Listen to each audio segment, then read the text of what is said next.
Irmãos, nós estamos no final do ano 2013. Semana que vem, quarta-feira, vai ser já a comemoração do Natal. E a gente sabe que quando vai terminando o ano, muitos comemoram com muita felicidade, alguns ficam mais tristes, porque essa data, ela fala muito de família, muito de unidade, união. E às vezes a gente sabe que algumas famílias estão totalmente desestruturadas, rompidas. Pessoas às vezes que não têm relação com seus pais, com seus irmãos. E a gente sabe que muitas pessoas ficam muito tristes, né, com essa data. Às vezes a gente faz aconselhamento aqui com algumas pessoas, né, e vai chegando essa data, essas pessoas ficam extremamente apreensivas. Elas ficam deprimidas, tristes. Porque como é uma data que fala muito de relação, né, porque não é só o nascimento de Cristo. É incrível que essa data que a gente comemora o nascimento de Cristo, ela é muito forte. Ela é muito forte, porque ela fala do nosso Salvador, mas ela fala de família. O nosso Salvador nasceu. E para aqueles que não têm com quem se reunirem, né, para ter uma ceia, eu sei que é uma data muito, muito difícil. E eu quero, em nome de Jesus, declarar sobre a sua vida, você que está meio triste ou angustiado, para que você se levante com graça, com alegria, com amor, lembrando de que Deus formou uma família, nós somos uma família, nós precisamos entender isso. E você pertence a essa família de Deus, do corpo de Cristo, essa família que Deus escolheu, e Ele, diz a palavra de Deus, Ele atraiu dos 4 cantos todas as pessoas que Ele desejou. E Ele fará uma obra na sua vida e na minha vida, porque Ele nos ama. Ele não nos abandonou. A Bíblia diz que ainda que o nosso pai ou a nossa mãe biológica nos abandone, Deus não nos abandona. Não nos abandona. Ele olha sempre para nós com olhos de misericórdia, sempre na expectativa, na perspectiva de que nós possamos nos arrepender, nós possamos voltar naquilo que sejam as nossas decisões e conhecê-lo. É desejo de Deus que todos nós o conheçamos, né? Como o nosso pastor disse, Deus não quer ser reconhecido, por incrível que pareça. Deus não quer ser reconhecido. Deus não quer que a gente fique rasgando seda para Ele.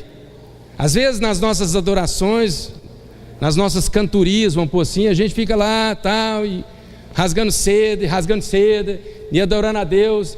E Deus não quer isso somente. Deus quer que a gente tenha um coração contrido na presença dEle. Deus não quer que a gente simplesmente levante as nossas mãos, a gente feche os olhos, a gente tem uma sensação boa. Mas Deus quer o nosso compromisso, nosso coração com Ele. Então Ele não quer ser reconhecido, porque Ele já é. Deus quer ser conhecido como Pai, e não ser reconhecido como Deus. Às vezes a gente aprendeu que a gente precisa ter um temor de Deus, né? Ficar com medo de Deus, porque Ele é Deus. Ele é Deus. Mas o nosso temor deveria ser para um Pai que nos ama. Então nós deveríamos amá-lo e ter temor daqueles filhos que querem obedecer o Pai incondicionalmente. Eu muitas vezes estou vivendo uma fase da minha vida que os meus filhos estão crescendo, estão deixando de ser adolescentes, estão ficando adultos, e é o que eu tenho conversado com eles sobre isso. Às vezes nossos filhos começam agora a ter opinião própria, querem falar, querem ter palpites, querem decidir a vida, e é isso mesmo. Mas o que eles precisam entender é que, contudo, mesmo eles desejando tomar iniciativas, eles terem as ideias próprias, eles não precisam necessariamente desrespeitar os pais. Porque uma decisão que eu posso tomar enquanto jovem, eu não preciso ferir aquilo que seja um valor do meu pai e da minha mãe. Por isso que a Bíblia diz que aquele que honra pai e mãe, ele vai acrescentar anos sobre a vida dele. A gente pensa que não, mas honra ao pai e à mãe é uma coisa muito séria diante de Deus. E a gente corre quase o risco de sermos amaldiçoados, para não falar que somos amaldiçoados, se a gente desrespeita pai e mãe, se a gente não considera a opinião dos nossos pais. Então, irmãos, em nome de Jesus, a gente está falando aqui sobre consagração, e nós queremos ter uma vida consagrada, nós queremos começar o ano. A Bíblia diz que a gente deve contar os nossos dias. Eu sei que de tudo um dia é como o outro, né? E a gente deve viver é o dia de hoje. A gente não precisa ficar fazendo conta que a gente vai viver um ano novo. O ano que vem eu vou fazer dieta, o ano que vem eu vou fazer exercício. Eu sei que isso tudo muitas vezes é frustrante, porque a gente fica sempre marcando datas, e a Bíblia nos ensina a gente viver o dia. Então, já que você quer começar alguma coisa na sua vida, você começa hoje. Por que você está marcando para a segunda que vem? Por que você está marcando para o ano que vem? Mas eu não quero trazer mais frustração a você, pelo contrário, eu quero trazer alívio para a sua vida. E quero te dizer que muitas vezes as nossas frustrações, elas não estão muito em cima daquilo que sejam as nossas intenções, daquilo que seja a nossa perspectiva, porque a Bíblia diz que nós fazemos planos mesmo, e nós devemos fazer planos, mas a resposta vem de Deus. O que nos frustra é aquilo que nós nos deparamos que a gente não dá conta de realizar, é as coisas que um dia a gente colocou como expectativas, como alvos, como metas, como objetivos, e a gente não deu conta de realizar aquilo. Isso é muito frustrante, a gente reconhece que é frustrante. Por isso que nós precisamos buscar em Deus tudo aquilo que seja um objetivo de vida. Por isso que a gente precisa ter uma consciência transformada. Por isso que quando o apóstolo Paulo escreve aos Romanos, no capítulo 12, ele disse que para a gente agradar a Deus, a gente deveria, na verdade, transformar o nosso entendimento, para que a gente experimente a boa, perfeita e agradável vontade de Deus. Nós queremos agradar a Deus, nós queremos apresentar a Deus um culto racional, nós não queremos apresentar nada na nossa irracionalidade, sem que a gente não entenda. Você sabe por que muitas vezes você está frustrado? Às vezes eu mesmo estou frustrado, porque a gente fica traçando coisas que a gente sabe que a gente não vai dar conta de fazer, e a gente acha que isso é fé. Não, isso não é fé, isso é irresponsabilidade. Irresponsabilidade. Quando a gente faz uma compra e a gente sabe que a gente vai ficar apertado para pagar essa compra, isso não é fé. Tem muita gente que diz que você tem que ter fé, você tem que ir lá, passa o cartão de crédito, passa o cartão de crédito, isso é fé. E aí a gente vai buscar em Deus. Buscar em Deus o quê, irmão?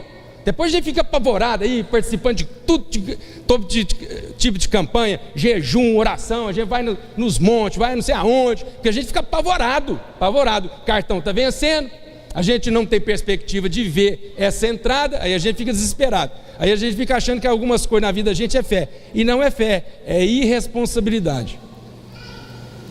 Então nós queremos, eu não vou ter muito tempo aqui, mas eu queria compartilhar uma palavra com vocês. Eu vou ler um trecho, você não precisa abrir sua Bíblia, está lá em Gálatas, no capítulo 2, verso 20, fala o seguinte: estou crucificado com Cristo, Paulo dizendo, e já não vivo mais, eu não vivo, mas Cristo vive em mim. A vida que agora eu vivo na carne, eu vivo na fé do Filho de Deus, que me amou e a si mesmo se entregou por mim. O apóstolo Paulo está escrevendo essa carta aos Gálatas, porque os Gálatas eram um povo que vivia debaixo de muito legalismo, e Paulo está dizendo que ele mesmo vivendo na carne, ele não entendia que agora as atitudes dele, os pensamentos dele, a vida dele fosse mais segundo a carne, mas como Cristo foi crucificado, nós também fomos crucificados com Cristo. Hoje à noite, para a gente encerrar essa campanha da consagração, a gente vai ter um batismo. Tem uma piscina aqui, nós vamos ter um batismo nas águas. E eu percebo que essa questão do batismo, ela ainda para nós, né? Ela é a gente vive ainda alguns sofismas, alguns enganos, alguns equívocos com relação a batismo nas águas. Porque às vezes as pessoas dizem: eu não estou preparado para ser batizado. Qual é a preparação que de fato nós precisamos para ser batizado? Vamos ser sinceros. Qual é? Tem um texto na Bíblia, lá em Atos, no capítulo 8, é um texto muito forte que fala que Filipe era um homem de Deus, E do nada ele teve uma visão, ele teve um chamado de Deus e falou assim, Deus falou com ele: vai na região sul, no caminho entre Jerusalém e Gaza, que era uma cidade, e você vai encontrar um homem lá. E Filipe obedeceu a Deus e foi. Chegando lá nesse caminho de Gaza a Jerusalém, a Bíblia diz que havia um etíope, que ele era trabalhador da rainha dos etíopes. Ele era o homem que guardava a fortuna, os tesouros. Ele era um alto posto da rainha. Ele tinha voltado de Jerusalém. Ele estava no seu carro, na sua carruagem. E ele tinha ido para Jerusalém adorar a Deus, que era o compromisso que uma vez por ano todo o povo se reunia em Jerusalém para oferecer ofertas. Havia a festa dos judeus. E aquele homem então, participando dessa festa, estava descendo e voltando para Gaza. E ele estava lendo o livro de Isaías, diz a palavra de Deus. E ele não estava entendendo bolufas. Pelo Espírito de Deus, Deus falou para Filipe: aproxime do carro dele e comece a conversar com ele. E Filipe, vendo com que aquele homem estava lendo o livro de Isaías, provavelmente no capítulo 53, porque é o texto que diz lá, e Filipe perguntou: você está entendendo isso? Ele intrometeu na vida daquele homem. Você vê, ele estava andando, certo? A estrada lá não era asfaltada, era na estrada de terra, né? Havia o carro daquele homem andando, e Filipe a pé, andando mais acelerado. E aí Filipe viu aquele homem lendo o livro em voz alta e perguntou: você está entendendo? E o homem falou: eu não estou entendendo nada, não tem quem me ensine. Você quer me ensinar? Pula aqui. E Filipe então pulou para dentro do carro, provavelmente uma carruagem, né? uma carroça. Ele não sabe como é que eram os carros lá, mas é dessa forma. E aí a Bíblia diz que Filipe então começou a ensinar para aquele homem a palavra de Deus, que estava lá em Isaías 53, que diz que Jesus foi para o matadouro, Jesus foi para a cruz como uma ovelha muda, para oferecer para nós todos os nossos pecados na cruz. E aquele homem então perguntou: quem é esse que foi lá oferecer a sua vida por nós? Então ele apresentou Jesus para aquele homem e disse que era Jesus que o livraria dos seus pecados, da sua culpa, da sua condenação, do peso da sua consciência. E quando aquele homem estava andando com Filipe, a gente não sabe quanto tempo aquele pessoal andou, provavelmente algumas horas, aquele homem viu uma água. Ele viu um lago lá, um riachinho. E ele mesmo perguntou: Filipe, o que me impede de ser batizado? Porque eu estou vendo água ali.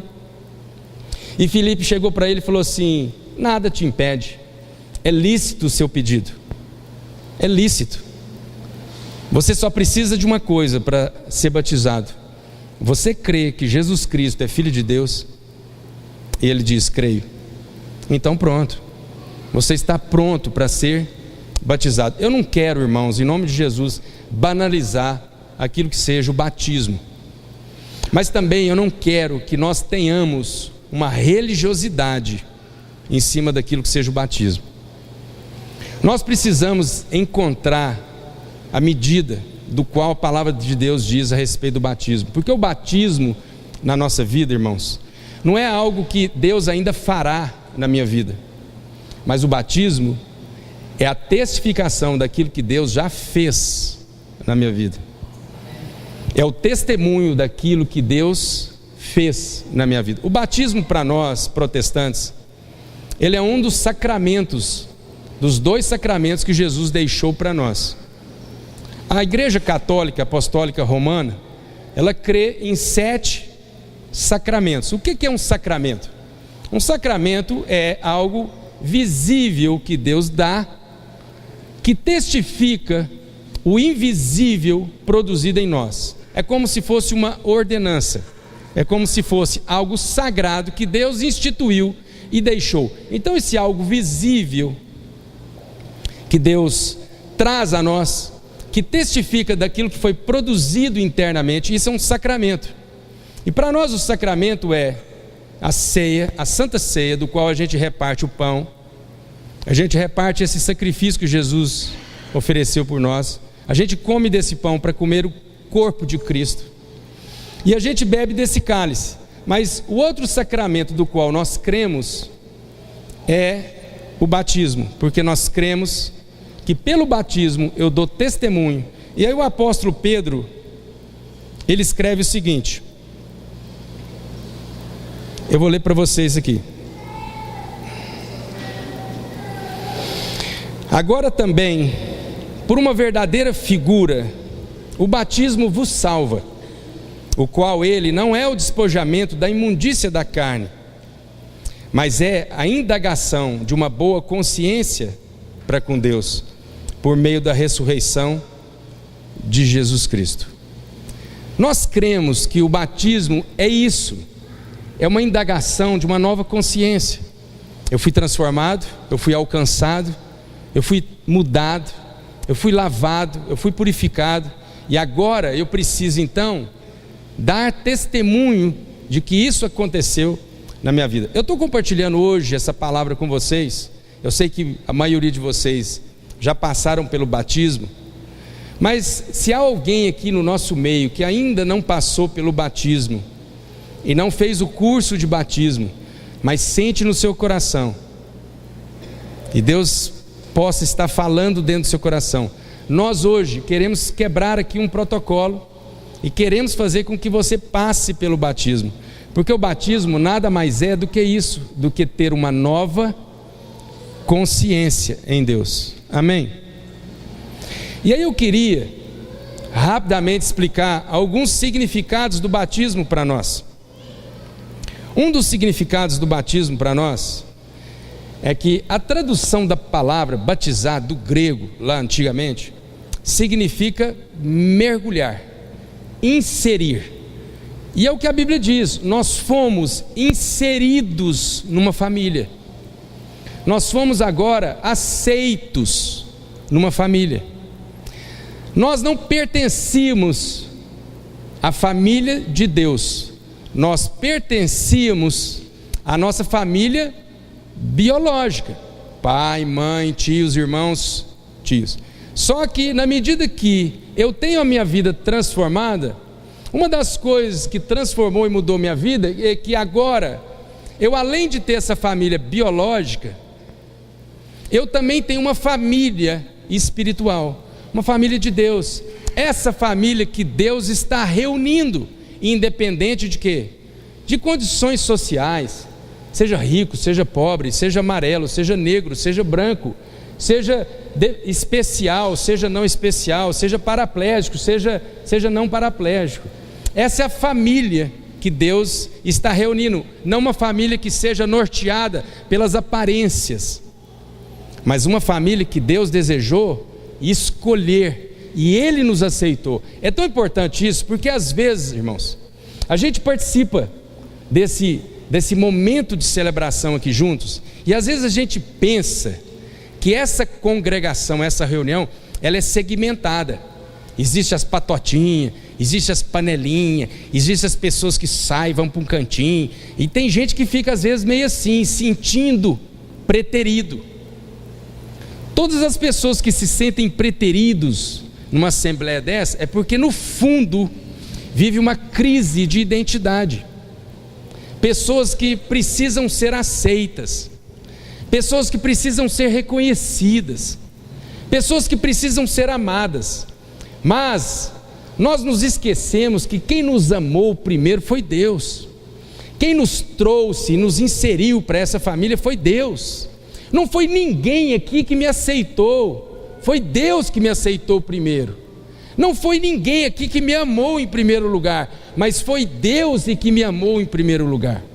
Por isso que agora eu sou uma pessoa resolvida na vida. Eu entendo que a crise do outro, ele não provoca em mim crise, mas a crise do outro provoca em mim um sentimento de misericórdia, de apoio, de graça. Então, quando o outro está em crise, eu agora me disponibilizo a ajudá-lo, a andar mais uma milha, para reconsiderar, amá-lo incondicionalmente. Por isso que a Bíblia diz que contudo, se a gente não entender esse amor produzido em nós, A gente não vai dar conta de resolver nada na nossa vida, absolutamente nada, porque a gente vai ainda conviver e ficar inserido num mar de lamentações, de carências, de crises e de demandas, que ninguém dará conta de suprir essas demandas, porque a gente vai gerar expectativas, e essas expectativas não vão ser correspondidas. E aí, quando elas não forem correspondidas, eu sempre vou devolver essa responsabilidade para alguém. Isso é igual ao casamento. É igual ao casamento. Tem marido que é capaz de ligar para a esposa, nervoso, e falar assim: onde você está? Você não me ligou hoje para falar que me ama? Eu acho muito importante a gente ter essa comunicação, mas pelo amor de Deus, está na hora da gente sair dessas crises. Está na hora da gente sair dessas inseguranças, desses medos, que a gente não vai dar conta mais de carregar tudo isso. Mas a gente precisa avançar, crescer, amadurecer e entender, irmãos, que Deus está levantando uma família muito bem resolvida na vida, uma família que não tem crise nenhuma, que não precisa de ser aceito por coisa alguma, porque ele foi aceito por Deus. E lá em João, no capítulo 1, a Bíblia diz o seguinte: mas a todos os que o receberam, aqueles que creem no seu nome, Deus deu-lhes o poder de serem feitos filhos de Deus, filhos nascidos não do sangue, e nem da vontade de Deus, e nem da vontade da carne, e nem da vontade do homem, mas da vontade de Deus. Nós somos esse povo, você é esse povo. Ainda que contudo ninguém te aceitasse, você foi aceito. E você faz parte dessa família. Você faz parte dessa família. Ainda que você seja a pessoa mais enjoada da face da terra, você foi aceito. E você faz parte dessa família. E o quanto que é bom a gente ter gente enjoada no nosso meio. A melhor coisa do mundo, irmãos, é ter gente enjoada do nosso lado. Você imagina se todo mundo fosse bonzinho. Se todo mundo fosse bem resolvido, o trem ia ficar muito monótono. As pessoas enjoadas, as pessoas cri-cri, é isso que nos sustenta, que nos apoia, porque a gente tem que gastar mais misericórdia, gastar mais amor, aí a gente tem que ir lá, tratar, impulsionar, e isso faz com que essa família, quem dentro da família não tem a tia lá, né, o vô, a avó, que às vezes está meio doidão já, assim, tá, e perturbar de tudo, e às vezes provoca algumas coisas, algumas dissensões da família, mas graças a Deus por isso, porque é isso que nos une, é isso que nos sustenta, é isso que faz com que a família tenha mais misericórdia, mais relação. As relações, elas precisam se esfregar. Por isso que a Bíblia diz que o amigo verdadeiro é aquele que afia o outro, afia o outro. O amigo que não é verdadeiro, ele nunca vai discutir com você uma relação verdadeira. Lá em casa o trem pega lá toda semana, sabe por quê? Pega sim, no bom sentido. Pega no bom sentido, porque é o seguinte: cada vez mais que pega, eu amo mais essa loira. Por quê? Porque o negócio tem que ter fricção, tem que ter relação. E você pensa que não, muitas pessoas estão vivendo de aparência. Dormem juntas, convivem juntas, mal olham para o outro, são extremamente educados, mas não tem vida de relação, de fricção. Eu prefiro viver tenso na minha vida do que viver morno, aquele trem mais ou menos, aquele trem que eu não sei se é ou se não é, aquele trem cheio de dúvida, se eu mesmo estou satisfeito ou não estou. Então eu quero ou ser 100% satisfeito ou 100% insatisfeito, porque aí eu vou trabalhar em favor de construir uma relação, amém? E é isso que Deus quer produzir aqui no nosso meio, essa fricção, esse desgaste, essa tensão, esse aquecimento, em nome de Jesus. E nós queremos então, diante disso, fazer um apelo aqui. Eu quero fazer um apelo aqui, porque a palavra de Deus diz que o batismo para nós, ele tem a concepção de que nós fomos lavados. E Paulo, escrevendo a Tito, ele diz: não por obras de justiça que houvéssemos feitos, mas segundo a sua misericórdia, ele nos salvou mediante a lavagem da regeneração e a renovação pelo Espírito Santo. Nós fomos lavados. E uma das características do batismo também é que nós fomos sepultados. A Bíblia diz: tendo sido sepultados com ele no batismo, nele também ressurgistes pela fé no poder de Deus, que o ressuscitou dentre os mortos. E a Bíblia também fala que o batismo para nós é como se nós fôssemos revestidos, porque essa água que está sendo derramada para nós é o Espírito Santo de Deus. Ele nos lavou, Ele nos revestiu, e nós fomos sepultados. E diz: pois todos vós que fostes batizados em Cristo, vos revestistes de Cristo. E para finalizar, ele diz: antes, revesti-vos do Senhor Jesus, e não tenhais cuidado da carne nas suas concupiscências. Batismo é tão importante para nós, que Jesus Cristo, Filho de Deus, passou pelo batismo. Quando Jesus, na sua fase adulta, ele passou pelo batismo lá no Rio Jordão, e quem o batizou foi João Batista. E quando João Batista, quando ele percebeu que Jesus era Jesus Cristo, ele falou assim: Jesus, eu não tenho condições nenhuma de batizar o Senhor, é o Senhor que precisa me batizar. E Jesus falou assim para ele: não, nesse exato momento, é preciso que seja dessa forma, você vai me batizar. E João Batista então batizou Jesus Cristo. E a Bíblia diz que quando Cristo saiu do Rio Jordão, desceu sobre ele o Espírito Santo de Deus, na forma de uma pomba, e de uma voz se ouviu do céu, porque os céus se abriram, e uma voz se ouviu dizendo: esse é o meu filho, do qual eu me comprazo, do qual eu tenho prazer, do qual eu amo, do qual eu me alegro. Então hoje é dia de nós comemorarmos isso enquanto família. Foram 10 pessoas que colocaram seus nomes, foram 10 pessoas que estão sendo batizadas hoje, e nós cremos no fundo do nosso coração que no momento que essas pessoas serem batizadas hoje, nós queremos ouvir essa voz que diz: você é o meu filho, é a minha filha, do qual eu me alegro, do qual eu tenho prazer, do qual eu ofereci o meu filho Jesus. Amém? Em nome de Jesus. A gente quer tratar isso com muita seriedade, com muito temor mesmo, porque é um momento de muita alegria. A gente convidou essas pessoas para chamarem os seus parentes, amigos, porque a coisa melhor do mundo é quando a gente recebe um abraço, a gente recebe uma palavra, a gente recebe um carinho. Às vezes não fica preocupado se você vai molhar, se você vai ficar aí molhadinho, não importa com isso não, pelo amor de Deus. Abraça mesmo com força. Se você quiser cair na piscina também, você cai, em nome de Jesus. Contudo, que a gente faça essa expressão enquanto família. Amém? Eu queria convidar aqui o grupo de louvor.